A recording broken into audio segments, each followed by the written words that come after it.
আপনারা জানেন, সমস্ত ইতিহাস আপনারা জানেন, জাতির ক্রান্তির মধ্যে যখন ছাত্রদের উপরে নির্বিচারে গুলি চলছিল, নেতৃত্বে এবং তার ঘোষণায় ইসলামী আন্দোলন বাংলাদেশের সকল সহযোগী সংগঠন, বিশেষ করে ইসলামী ছাত্র আন্দোলন ছাত্রদের সাথে একত্রিত হয়ে রাজপথে ঝাঁপিয়ে পড়েছিল বলে দেখছিল। আপনারা জানেন, অন্যান্য শহীদদের সাথে আমাদের ছাত্র আন্দোলনের 5 জন শহীদ হয়েছে। আমি সকল শহীদদের আত্মার মাত্রা কামনা করে আমার এই বক্তব্য সূচনা করছি। সংগ্রামের উপস্থিতি, আমি সংক্ষিপ্তভাবে বলতে চাই, এক বুক রক্ত পানি দিয়ে যে স্বাধীনতা আজকে অর্জিত হয়েছে, এই যে স্বাধীনতাকে বারবার বিভিন্ন সরকার এসে এই স্বাধীনতাকে তারা হাইজ্যাক করে নিয়ে যেতে পারছেন কিনা, তারা এই স্বাধীনতার সুফল নিজেদের দলের দল ভোগ করেছে। যে সমস্ত দলগুলো আমাদেরকে শাসন করেছে, বিশেষ করে বিগত 16 বছরে এই আওয়ামী দুঃশাসন মানুষকে একদম নিষ্পেষিত করে ফেলেছিল। ছাত্রদের নেতৃত্বে যখন ছাত্র জনতা গণ আন্দোলনের মাধ্যমে, গণ বিপ্লবের মাধ্যমে, অভ্যুত্থানের মাধ্যমে আজকে আবার নতুন করে আমরা স্বাধীন হতে পেরেছি। এই জন্য আল্লাহর কাছে শুকরিয়া আদায় করে বলি আলহামদুলিল্লাহ। আতঙ্কের সাথে লক্ষ্য করছি যে আজকে আমাদের বিভিন্নভাবে এই স্বাধীনতাকে আবার শুরু করার জন্য একটি মহল তৎপর হয়ে আছে। আমরা অতীতেও জানি যে প্রতিটি বিপ্লবের পরে আরেকটি প্রতি বিপ্লব করার জন্য এক শ্রেণীর মানুষ ওই পেটে থাকে, কথা ঠিক কিনা? আমরা দেখছি, আমরা যে সমস্ত আয়নাঘরের কথা শুনেছি, সেই আয়নাঘরের যারা কুশল তারা এখন পর্যন্ত তাদের সঙ্গে বহাল আছে। কাজেই এই দিকগুলো বিবেচনা করে কিন্তু তাদেরকে অবিলম্বে তাদের পথ থেকে অব্যাহতি দিয়ে তাদেরকে বিচারের আওতায় নিয়ে আসতে হবে। পুলিশ বিভাগ, বিচার বিভাগ থেকে শুরু করে যতগুলো বিভাগ আছে সবগুলো বিভাগকে আবার নতুন করে ফেলে সাজাতে হবে।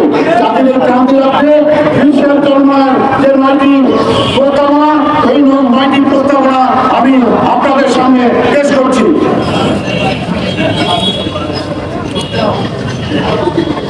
প্রস্তাবনা: অনতি বিলম্বে স্বৈরাচার বিরোধী আন্দোলনে সক্রিয় এমন সকল রাজনৈতিক দল, পেশাজীবী ও বৈষম্য বিরোধী ছাত্র আন্দোলনের প্রতিনিধিদের সাথে পর্যায়ে পরামর্শক্রমে অনুরোধ 15 সদস্য বিশিষ্ট অন্তর্বর্তীকালীন সরকার গঠন করতে হবে, যার মেয়াদ 6 মাসের বেশি হতে পারবে না।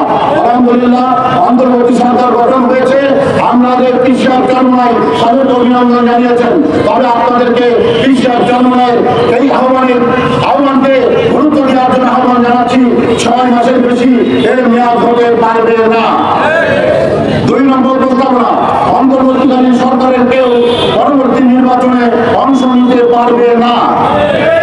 3 নম্বর প্রস্তাবনা: গ্রহণযোগ্য তদন্ত কমিশন ও স্বতন্ত্র ট্রাইব্যুনাল গঠন করে জুলাই গণহত্যাকাণ্ডের বিচার করতে হবে।